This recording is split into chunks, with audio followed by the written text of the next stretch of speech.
ठीक है, आज उसको हम कंटिन्यू करते हैं जो मैंने प्रीवियस लेक्चर में करा था। ठीक है, कस्टम्स ऑफ हिमाचल प्रदेश, यहाँ के मैरिज के बारे में हमने देखा था। ठीक है, वर्थ के बारे में देखा था हमने। तो आज हम इसको कंटिन्यू करते हुए आगे देखेंगे इसके कॉन्सेप्ट्स क्या क्या इंपॉर्टेंट है। ठीक है, एग्जाम्स के लिए एक आता है यहाँ पे रीत। ठीक है, रीत बहुत ही इंपॉर्टेंट रहेगा। ठीक है, ये आज का लेक्चर भी आपके लिए, तो ध्यान से सुनना है। ठीक है, इसको रीत, it is a kind of divorce. ठीक है, डाइवोर्स। और ये कौन सी मैरिजेस पे एप्लीकेबल होता है? रीत जो डाइवोर्स होता है, ये आपका रहता है जो मैंने उस दिन आपको समझाई थी ना, झज्जरा। ठीक है, झज्जर। फिर मैंने साथ में बताई थी आपको गदर ना, झज्जर, गदर, परायना वगैरह। ठीक है, तो वो उसमें एप्लीकेबल होता है ये डाइवोर्स सिस्टम, रीत जो है। अब हमें मतलब ये समझना है कि रीत का बेसिक मीनिंग होता क्या है, रीत चीज क्या है।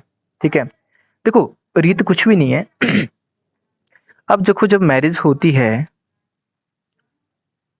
तो मैरिज में देखो, आपका जो ब्राइड होती है, दुल्हन जो होती है, उसको ग्रूम की तरफ से, लड़के वालों की तरफ से जो क्लोथ्स, ठीक है, या ऑर्नामेंट्स यानी कि गहने, कपड़े,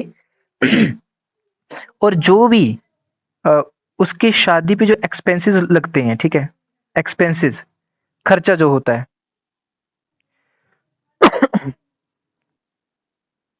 ठीक है, शादी पे जो खर्चा वगैरह लगता है ना, उसी सबको अगर तुम मिला दो ना, इन चीजों को तुम कंबाइन कर दो, तो इसी को क्या बोलते हैं? रीत। ठीक है, इस कॉन्सेप्ट को समझना इंपॉर्टेंट है कि रीत चीज क्या है। जितना भी इसका जो वैल्यू निकल के आती है ना हमें इन सभी चीजों की, कि कितना पैसा बना, कितनी कॉस्ट बनी, उसको रीत बोला जाता है। और रीत कुछ भी नहीं होता। ठीक है, याद रखना इस बात को। ममता, मैं आपको रिपीट कर देता हूँ, हमने जस्ट स्टार्ट करा है। रीत क्या चीज है? रीत is a system of divorce. ठीक है। ठीक है, अब इसमें ये कौन सी शादियों पे एप्लीकेबल है? उस दिन हमने बात करी थी झज्जर और गदर, ये शादियों का टाइप है। ठीक है, these are the types of marriages. I hope आपको क्लियर हुआ होगा। ठीक है, मैंने समझाया रीत क्या चीज है। जब शादी होती है तो जो दुल्हन होती है, ब्राइड, उसको दूल्हे की तरफ से जो क्लोथ्स वगैरह दिए जाते हैं, या गहने दिए जाते हैं, या एक्सपेंसेस जो शादी पे होता है, खर्चा जो होता है, उसकी जो वैल्यू निकाली जाती है, उसी को रीत बोला जाता है। ठीक है, ये रीत सिस्टम है। चलो फटाफट आगे बढ़ेंगे हम। लाइट का कोई भरोसा नहीं है, मौसम वैसे भी खराब है। ठीक है। अब बात करते हैं, एग्जाम में आ भी चुकी हैं चीजें, कि पॉलीएंड्री क्या चीज होती है। ठीक है, एक होती है पॉलीएंड्री, एक होती है पॉलीगैमी। ठीक है, पॉलीएंड्री एंड पॉलीगैमी। बट इस पॉलीएंड्री, इसको सिंपल भाषा में लिख सकते हो, one women marrying to many man. ठीक है, यानी कि एक जो औरत होती है वो ज्यादा बंदों के साथ जो है वो शादी करे। Several man. ठीक है, पॉलीगैमी क्या चीज है? One man having several women. ठीक है, तो ये दोनों की डेफिनेशन होती है। ठीक है, ये जरूरी है भाई, इस बात को याद रखना। ठीक है, एग्जाम में आ भी चुका है, पॉलीगैमी के बारे में भी, पॉलीएंड्री के बारे में भी।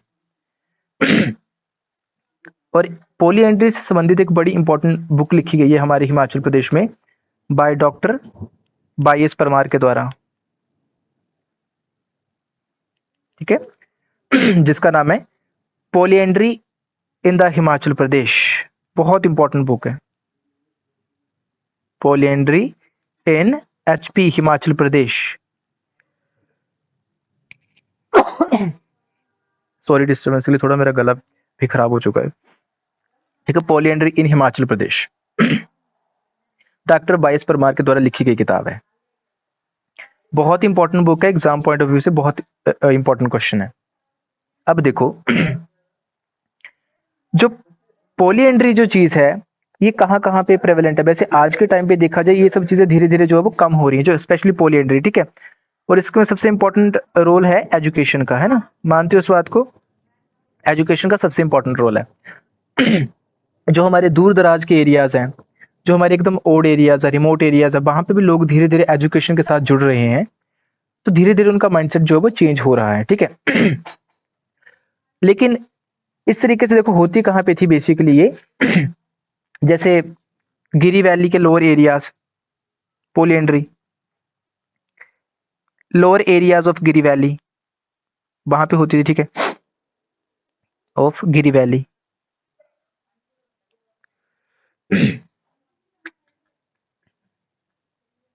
ठीक है, उस एरिया में काफी ज्यादा ये जो रीति थी वो प्रचलित थी, ठीक है। फिर शिमला में भी, शिमला के कुछ एरियाज में, ठीक है। मम्मी थोड़ा थोड़ा धीरे प्लीज।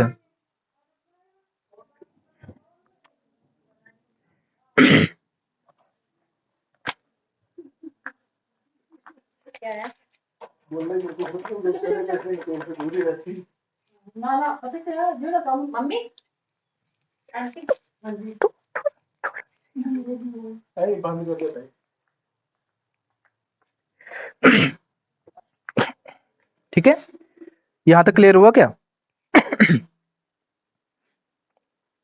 शिमला लिख लोगे तुम इसमें, ठीक है। गिरी वैली बहुत इंपॉर्टेंट रहेगा क्योंकि एग्जाम में ना मैंने उसने आपको एमसीक्यूज करवाए थे, तो यहां से इन्फॉर्मेशन निकल के आती है, छोटी छोटी इन्फॉर्मेशन, ठीक है। इसके साथ साथ जो सिराज क्षेत्र था, मैं पहले भी अपने लेक्चर्स में आपको इस क्षेत्र के बारे में बता चुका हूँ, ठीक है, सिराज क्षेत्र। तो यहाँ पे भी सिराज एरिया, यहाँ पे भी ये पोलियंड्री जो थी वो प्रेवलेंट थी, ठीक है। अच्छा, अब इसके बाद हम ये चीजें जानेंगे पोलियंड्री को, जो ये जो बुक है आपकी जो बायस परमार ने लिखी है, पोलियंड्री इन हिमाचल प्रदेश, ठीक है। अब इसमें इन्होंने क्या करा था, पोलियंड्री को कहीं ना कहीं डिफेंड भी करा था कि कुछ कारण थे जिनकी वजह से जो थी वो पोलियंड्री यहाँ पे एग्जिस्ट करती थी। अब उसके रिलेवेंट कारण क्या हो सकते हैं इसमें? सबसे पहली बात इसमें ये थी, उन्होंने बोली थी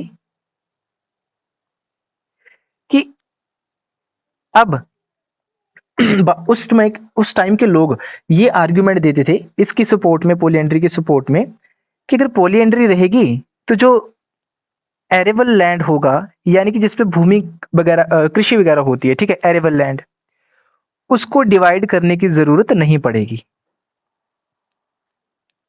देर is no need to divide. क्यों? एक ही परिवार में रहेगा, क्योंकि पोलियंड्री में होता क्या है, लेट सपोज परिवार में अगर 4 भाई हैं, ठीक है, तो जो बड़ा भाई होगा वो शादी करेगा, ठीक है, और ऑटोमेटिकली वो जो लड़की है, गर्ल है, वो बाकी के जो 3 भाई हैं उनकी वाइफ जो है वो कंसिडर करी जाएगी, ठीक है।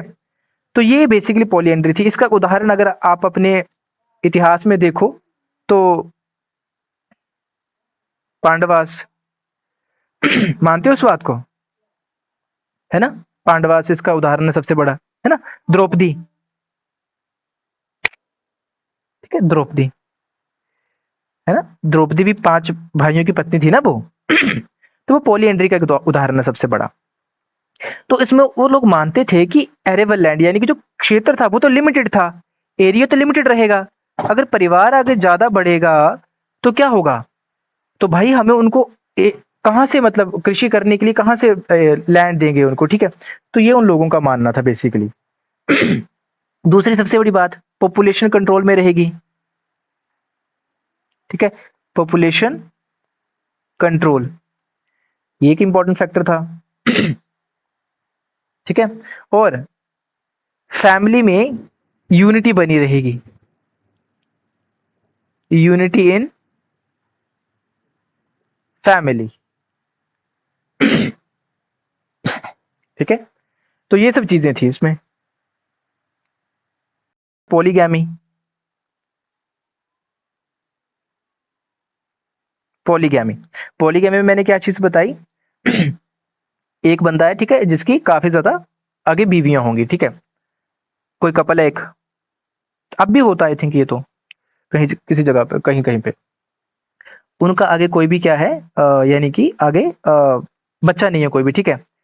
तो क्या करेंगे, जैसे उसकी जो वाइफ होगी, वो खुद केवल परिवार को या अपने हस्बैंड को कहती थी कि आप दूसरी क्या कर लो, सेकंड मैरिज कर लो, ठीक है, सेकंड मैरिज कर लो, ताकि आगे परिवार को जो है वो उनका आगे क्या मिल जाएगा, वारिस मिल जाएगा, ठीक है। तो काइंड ऑफ इस टाइप की थिंकिंग जो थी, इन सब चीजों ने भी जो है पॉलीगैमी को प्रमोट किया था हमारी सोसाइटी में। और समवेयर आज भी ये चीजें कहीं ना कहीं जो है हमें देखने को मिल जाती हैं, चाहे रेयर ही सही, लेकिन होती जरूर है ये। ठीक है। और ये जो थिंकिंग थी, यानी कि ये जो मैं आपको कह रहा हूँ सेकंड मैरिज वगैरह की, तो ये जो कनेत थे लोग, कनेत, ठीक है, कनेत, उनमें काफी प्रचलित थी ये, कनेत लोगों में। ठीक है, या लोअर सेक्शंस में आप बोल सकते हो,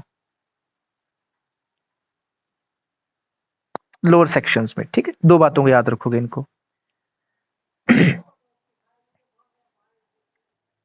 शिमला हिल्स की बात करूं,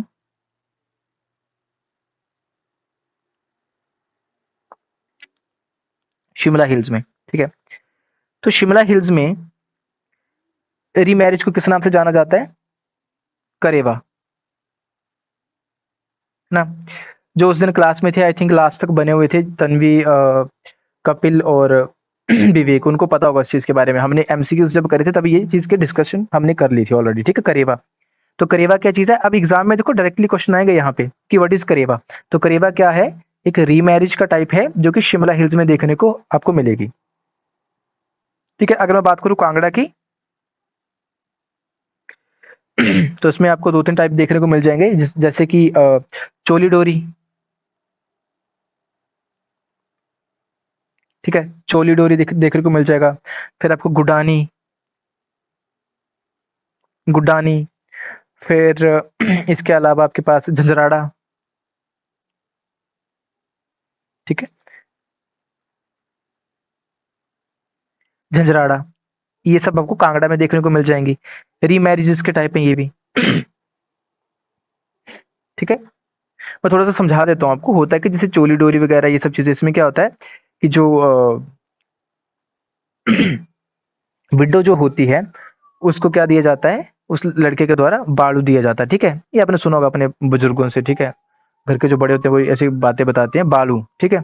तो वो उसको एक्सेप्ट कर लेती है और इस तरीके से ये मैरिज होती है, रीमैरिज जो होती है, ऐसा करके इसका जो भी ट्रेडिशन रहता है। चलो, मैरिज के बारे में हमने बात कर ली। अब हम बात करेंगे रिचुअल्स ऑफ डेथ, ठीक है, डेथ रिचुअल्स।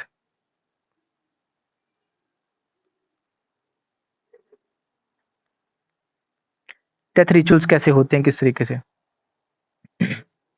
बाकी ऐसा नहीं हम फालतू की यहाँ वहाँ की बातें करेंगे इसमें। याद रखना होगा तो रख सकते हैं, जैसे जब भी आपको पता है डेड बॉडी जो होती है उसको हमेशा नॉर्थ फेसिंग में रखा जाता है, ठीक है, नॉर्थ फेसिंग रखी जाती है वो डेड बॉडी हमेशा, उत्तर की दिशा में।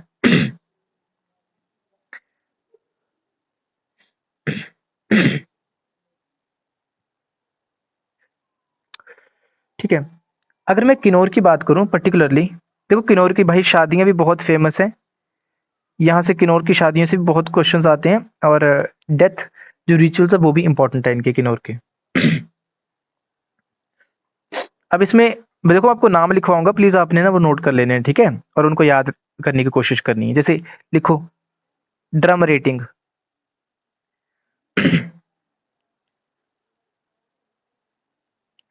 ड्रम रेटिंग, ठीक है। अब ड्रम रेटिंग चीज क्या है? जब किसी की डेथ हो जाती है तो वहां पे रात को जो लोग गैदर, इकट्ठा हो जाते हैं ना, जो लोग इकट्ठा हो जाते हैं वहां पे उनके घर पे, उसको ड्रम रेटिंग कहा जाता है किन्नौर में। यहाँ पे भी आप देखते हो अपने सोसाइटी में भी आसपास ऐसा ही होता है, जिसको जिसको पता चलता जाता है तो गांव के आसपास के लोग वहां पे इकट्ठा हो जाते हैं, ठीक है। तो उसको ड्रम रेटिंग कहा जाता है, वहां पे लोगों का इकट्ठा होना रात को, ठीक है। फिर इसके बाद जो डेड डेड बॉडी जो होती है उसके कानों में ना एक प्रेयर बोलते हैं, लामा जो होते हैं, ठीक है।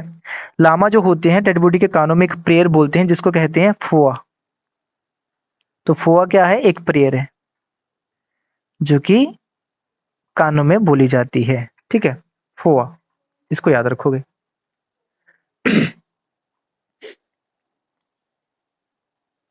ठीक है। इसके बाद एक और रिचुअल होता है जो कि तीसरे दिन होता है, जिसका नाम है, लिख लो जिस बात को, थर्ड डे। ठीक है, तीसरे दिन पे होता है ये। इसको हम कहते हैं चोलिया करके बोलते हैं इसको, ठीक है।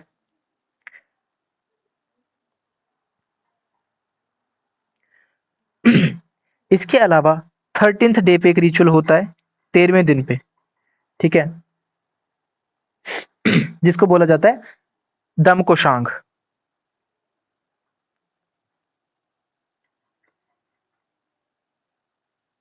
दम कोशांग, ठीक है। ये 13वें दिन पे होता है, थर्ड डे पे होता है, चोलिया चोलिया करके जिसको बोलते हैं। फोआ क्या चीज है? एक प्रेयर है जो कि उसके कानों में बोली जाती है लामास के द्वारा। और ड्रम रेटिंग क्या है? जब लोग इकट्ठा होते हैं रात को, जिसके घर पे डेथ होती है, ठीक है। आई होप लिख लिया होगा आपने, ठीक है। चलो,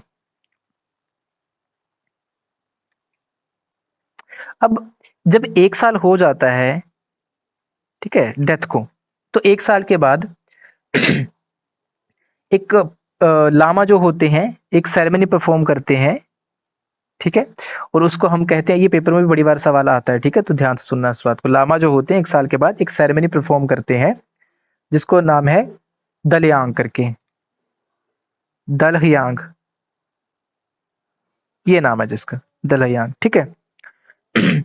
या ज्यादातर जो आपने नाम सुना होगा वो आपने सुना होगा फुलैच करके, ठीक है, ये नाम आपने सुन के रखा होगा ऑलरेडी,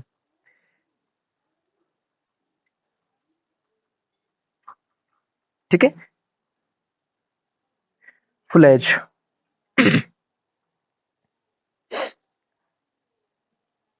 अब स्पेशली अगर मैं बात करूं किन्नौर की और साथ में स्पीति वैली की, अगर मैं बात करूं, ठीक है, किन्नौर स्पीति वैली की। अब यहाँ पे मुख्यतः आपको 3 प्रकार के रिचुअल्स देखने को मिलेंगे, ठीक है, कि जब लोगों की मृत्यु होती है तो उनके साथ किस तरीके से बाद में जो है वो क्या क्या चीजें होती हैं, ठीक है, कैसे क्या परफॉर्म करते हैं वो लोग। एक आती है आपके पास दवंत, ठीक है। एक आती है आपके पास बखंत, बखंत। एक आपके पास आती है फिर फुकंत, ठीक है। दवंत, बखंत और फुकंत। अब ये चीजें क्या होती हैं? देखो, दवंत क्या चीज है? नाम से क्लियर है, दवंत दबाना, ठीक है। तो बॉडी को क्या कर देंगे? ये ब्यूरिड कर देंगे बॉडी को, द बॉडी इज ब्यूरिड, ठीक है, उसको दबा देंगे। या रिवर वगैरह में इसको फेंक देंगे, throw the body into the river, ठीक है, नदी वगैरह में बॉडी को जो है वो फेंक देंगे। दूसरी हमारे पास आती है बखंत करके। अब बखंत में क्या चीज होती है? ठीक है, अब इसमें जो डेड बॉडी होती है उसको ओपनली जो है वो फेंक दिया जाता है, ठीक है। Dead body is throne openly, इस ट्रेडिशन के अकॉर्डिंग, बखंत के ट्रेडिशन के अकॉर्डिंग, ठीक है। और जो लास्ट हमारे पास आता है दैट इज फुकंत, ठीक है। इसमें क्या होगा? उसको जलाया जाता है बॉडी को, ठीक है, बर्निंग ऑफ डेड बॉडी, ठीक है।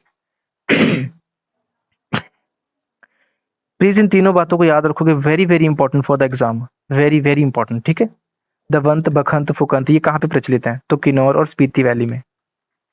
और पता भी होना चाहिए कि इनका मीनिंग होता क्या है।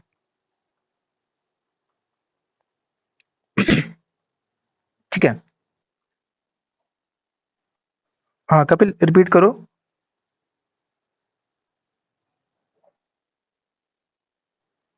हाँ हाँ, जो लामाज होते हैं, बिल्कुल, ठीक है, इस बात को याद रखोगे।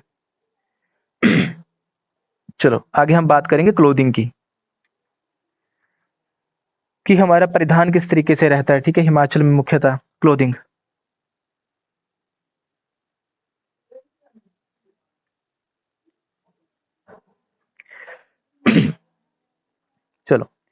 फटाफट बात करेंगे। अगर मैं बात करूं जैसे गद्दी क्लोथ्स की, कि गद्दी ट्राइब में मुख्यतः किस तरीके से होते हैं, आप सभी को पता है ना। और यही बेसिक क्वेश्चंस हमें एग्जाम में भी आते हैं, ठीक है। दो इंपॉर्टेंट होते हैं इनके, चोला और डोरा, ठीक है। आई होप सभी को पता है चोला डोरा क्या चीज है, ठीक है।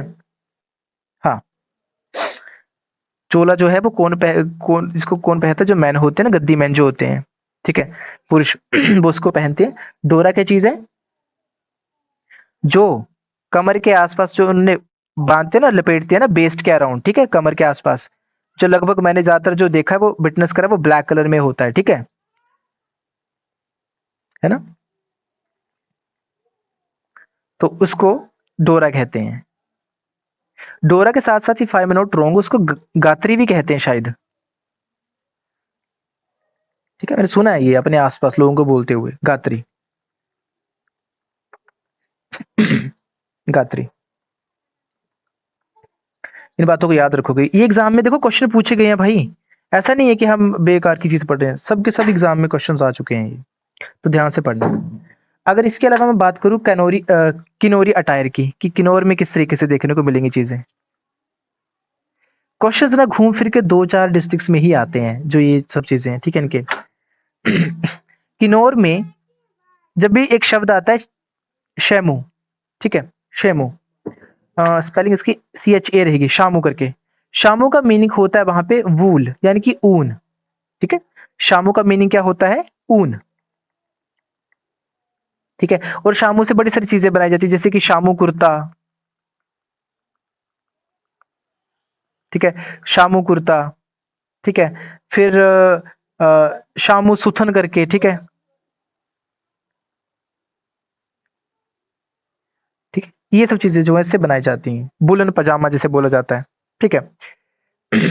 फिर शुबा, यहाँ पे किन्नौर पे शुबा एक ड्रेस होती है, ठीक है, आर्टिकल होता है ये भी।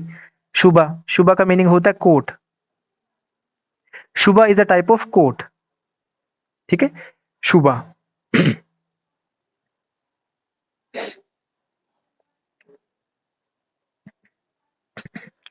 फिर यहाँ पे जो टोपी होती है लोग जो पहनते हैं, दोनों, चाहे विमेन हो चाहे मेन हो, उस कैप को बोला जाता है थेपांग।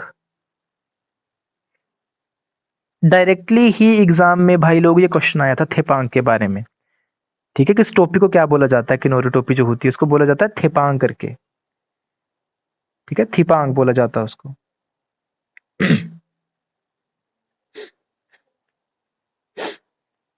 ठीक है। जो शुबा जो है बेसिकली ये पुरुषों के द्वारा पहना जाता है, कोट होता है नहीं, पुरुष पहनते हैं इसको, ओके।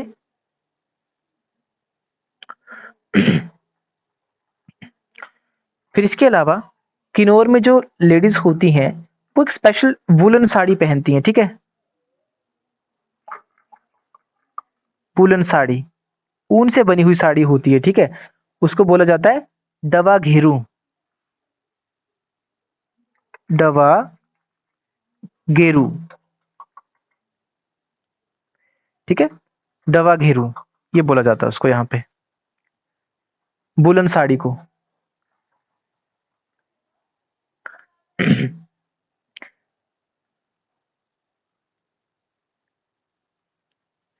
चलो आगे बढ़ते हैं फटाफट। डट्ठू आप सभी को पता है क्या चीज है,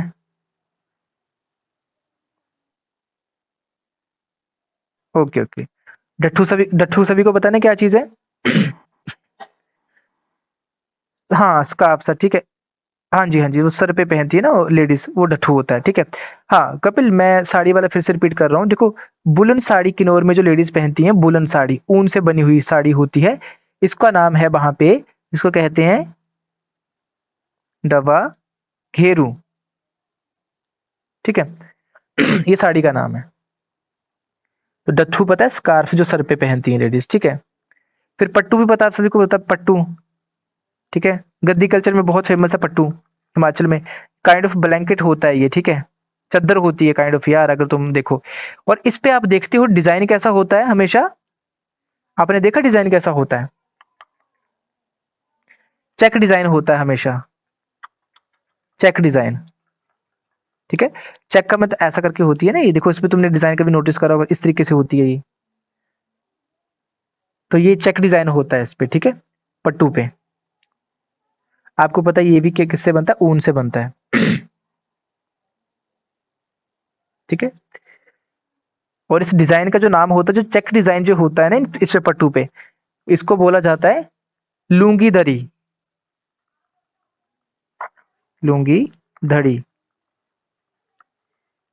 ये नाम से बोला जाता है इस डिजाइन को, जो चेक डिजाइन होता है पट्टू के ऊपर।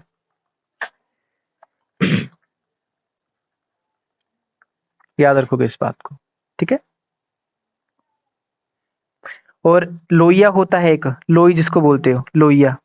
ठीक है, इसको क्या करते हो, अपने बैक से इसको शोल्डर्स पे जो है वो आप रखते हो हमेशा, शोल्डर्स पे बैक से, लोइया। ठीक है, लोइया जो शब्द है वो कहां से निकला है, लियो से। ठीक है, ये शब्द लियो से बना है, जिसका मतलब होता है ब्लैंकेट या शीट, ब्लैंकेट या शीट, लियो का मीनिंग होता है ये, ब्लैंकेट या शीट, कंबल या कोई भी शीट।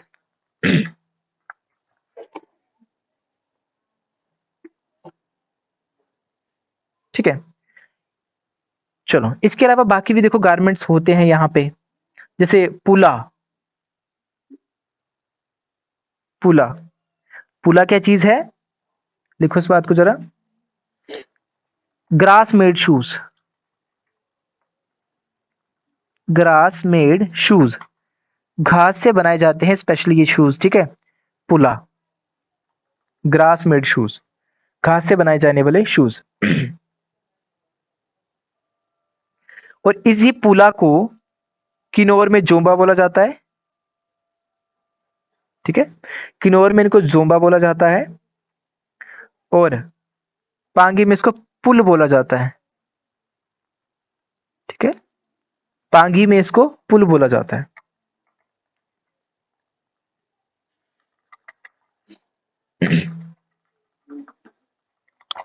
ठीक है, शिमला में, अगला पॉइंट लिखो जरा, शिमला में मेन एंड वीमेन के द्वारा, यानी कि आदमी और औरतों के द्वारा एक जैकेट पहनी जाती है, जिसका जिसको कहते हैं सादरी, सादरी, सादरी क्या है, एक जैकेट, जो कि मैन एंड वुमन दोनों के द्वारा शिमला के क्षेत्र में पहनी जाती है।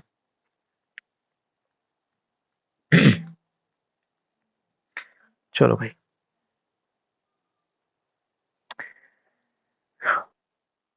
हाँ, सादरी जो है ये काइंड ऑफ जैक, हाँ सादरी जो है ये जैकेट है। ठीक है, और ये शिमला में पहनी जाती है मेन एंड वीमेन के द्वारा, दोनों के द्वारा। ठीक है, सादरी।